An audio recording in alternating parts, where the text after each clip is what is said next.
In this lesson, I will explain to you non-linear support vector machine and kernel function in machine learning. So see here, I have written some information for you. Non-linearly separable data. What is the meaning of it? Non-linearly separable data means that we cannot divide this data into two separate classes. That is the benign cell, all the malignant cells, or this blue circle or asterisk by simply drawing a straight line. Right? If I draw a straight line like this, like this, like this, I am not able to separate this data into two parts. That is called non-linearly separable data.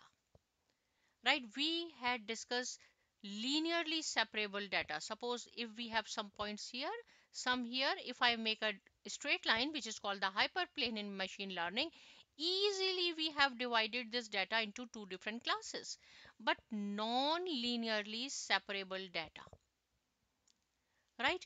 If we cannot divide this data into two separate classes, our model will be not accurate. Our output will be not accurate, maybe 40% or 50% our model, but we want to make our model, our purpose is to separate this data. Then what we have to do here, if our data is misclassified, just this is called the misclassification, then we have to use the kernel. What kernel does, I will explain to you. First, I will read these lines for you, that SVM is a supervised algorithm that classifies by finding a separator, and separator is known by the hyperplane. Mapping data to a high dimensional features space, finding a separator. What is the meaning of these two lines? I will show you when I will explain to you the concept of kernel. So take this example. This is the 1D array and we have some asterisk sign here. We have some circle. These are our data. Right? I can not divide this data by making a straight line into two different categories. So this is called the low dimensional feature space. We give this low dimensional, I will write down, low dimensional features space to the kernel. What kernel does here? Kernel converts this low dimensional feature space data to high definition or high dimensional feature space. So here I have written mapping data to a high dimensional feature space. How? By using the concept of kernel. We give this 1D array, which is low dimensional feature space, to kernel. Kernel converts to high dimensional. Right? And what is the meaning of high dimensional? What it does, it converts our this data into 2D array. So see here, then we can have some asterisk here, we have this asterisk here, we have our circle here.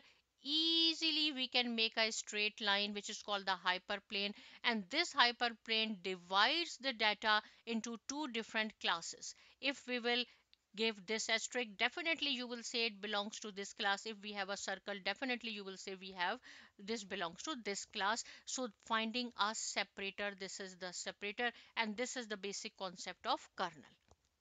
Now this is also the misclassification, but it is the 2D array. This was the example of 1D array. This is the 2D array.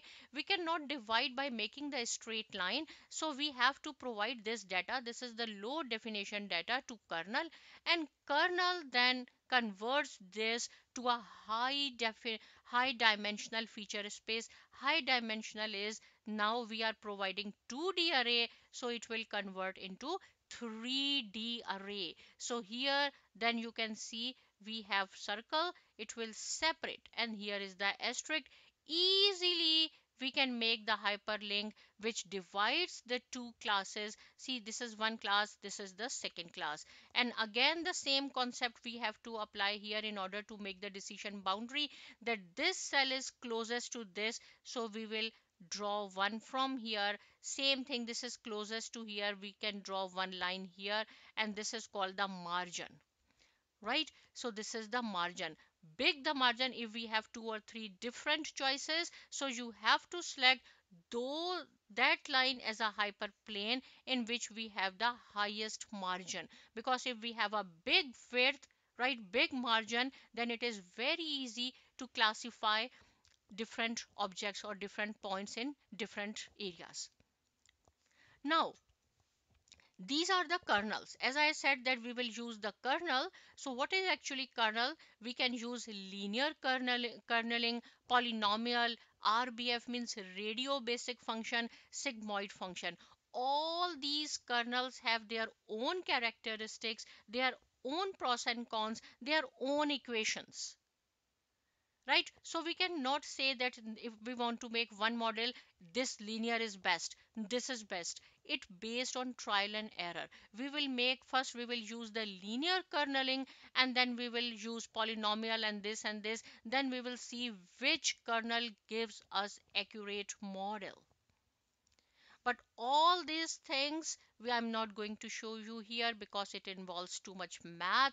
What we have to do in our next video, I will show you by using the Python coding, because in Python we have libraries and everything is very easy, and you will see how we will apply the concept of kernel in Python. Here only you have to understand the concept, what is non-linear vector machines, the problems, and the linears. These are the applications. SVM applications are image recognition, text category assignment, detection, spam, sentiment analysis, gene expression classification, regression, outlier detection, and clustering. And we will cover all these topics in this course. So I hope the concept is clear. Please practice it, subscribe to my channel, and thanks for watching.